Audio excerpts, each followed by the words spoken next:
ఉమ్మడి రాష్ట్రంలో ఉన్నటువంటి పరిస్థితుల్ని మళ్ళీ పునరావృతం చేసినట్టు తీసుకొచ్చారు.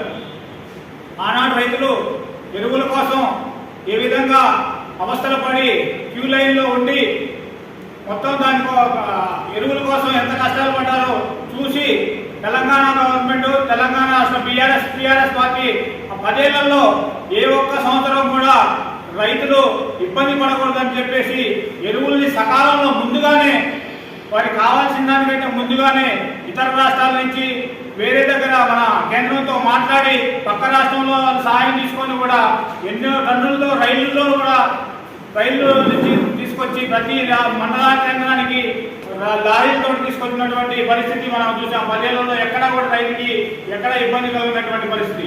కానీ ఈ గవర్నమెంట్ రైతులకి ఇప్పటివరకు కూడా ఒక్క బస్తా కూడా ఇచ్చినటువంటి పాపాన పోలేదు. రైతులు ఎంతో ఇబ్బంది పడుతున్నప్పటికీ ఆ వచ్చినటువంటి మండలానికి అరాకొరా వచ్చినటువంటి ఈ ఎరువులు కూడా పక్కదారి బట్టి దొడ్డిదారిన